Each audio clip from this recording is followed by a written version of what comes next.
how do you get abs in 2 weeks? Do this one thing every single day for 5 minutes to get six-pack abs. How to lose stubborn belly fat quick. All these things are centered around one thing, and that's getting six-pack abs, or getting abs in general, or toning up your stomach for most of my ladies out there. At the end of the day, there's a whole freaking industry around telling people how to lose your stubborn belly fat. Well, here's the truth, and honestly, here's the 4 most common myths when it comes to getting your six-pack abs.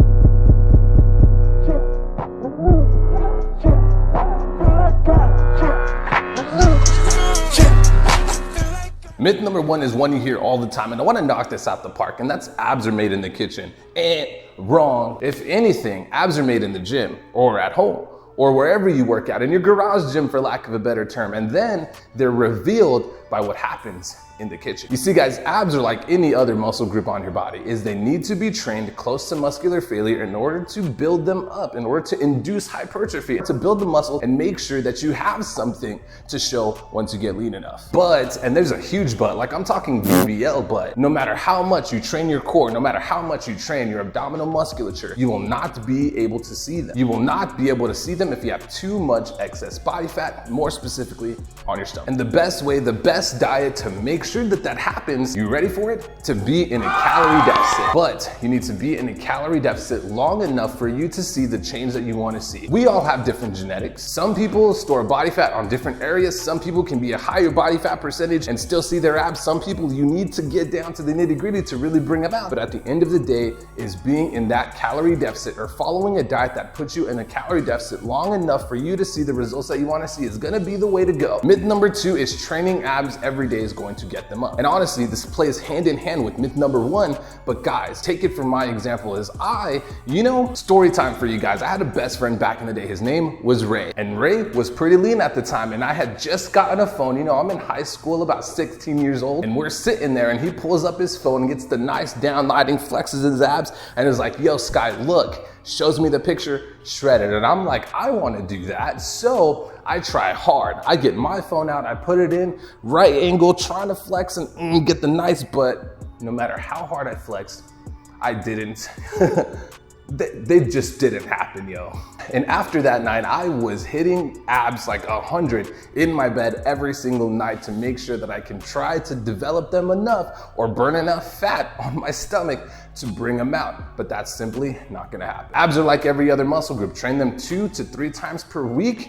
Couple sets, train them hard, get them close to failure, and you're gonna build them up. But again, handle that diet and it's gonna take you there. Myth number 3 is believing that everyone, if you train hard enough, if you do long enough, if you diet strict enough, that you can get abs. Guys, there's some people that just absolutely play on words, cannot get abs. Or better yet, let's narrow this down even further. Get a 6-pack, get 6-pack chiseled, symmetrical abs. Your genetics are gonna dictate whether you have a 1-pack to a 10-pack, and even more so, they're gonna dictate whether they look aesthetically pleasing or not. Some people could get to 15% body fat and have freaking chiseled abs. Some people can see them at 18%. Some people, most people are gonna need to get upwards of 10, 12% to really bring out the abs. And even at that might not even get the entire 6-pack if you have a 6-pack. And the thing is, this is not maintainable for most people. This isn't even achievable for most people. Simply because if you don't have the best genetics, your body is going to fight you.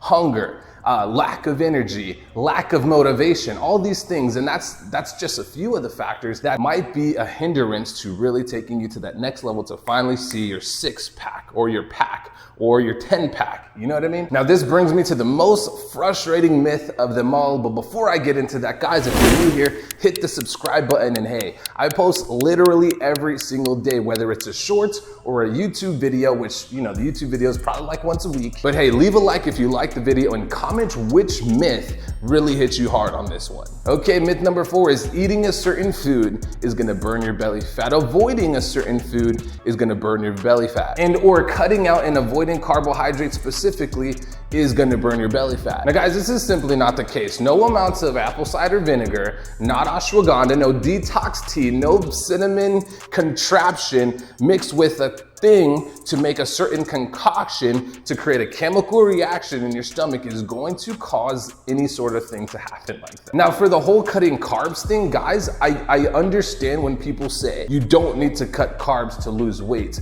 But if you're trying to get lean enough to have six-pack abs, if you're trying to get lean enough to bring out the tonality in your stomach, you are gonna have to cut something out. The whole point of being in a calorie deficit, eating less calories than you need to maintain itself in order to lose the necessary weight and or body fat to get you to the level to see your abs, is gonna require some restriction. And hey, if I'm eating 2,000 calories with 180 grams of protein and a certain amount of fats and a certain amount of carbs, I prioritize a higher carb, lower to moderate fat diet. Then especially as a vegetarian, the easiest thing for me to cut out is carbohydrates to make sure I'm in a calorie deficit, or I'll just add, some cardio. Now guys, there's a lot of myths out there. Now, coming from a personal trainer for the past 10 years, who's literally coached hundreds of people to really lose some weight, lose some body fat, don't even just take it from my own personal experience, take it from the experience of my clients. It's gonna take some time. It's gonna take some consistency. So please, please, please,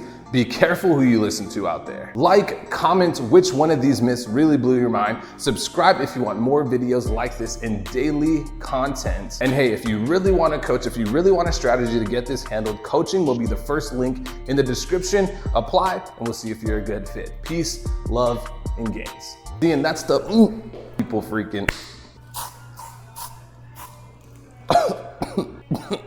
It's getting sweaty up in here.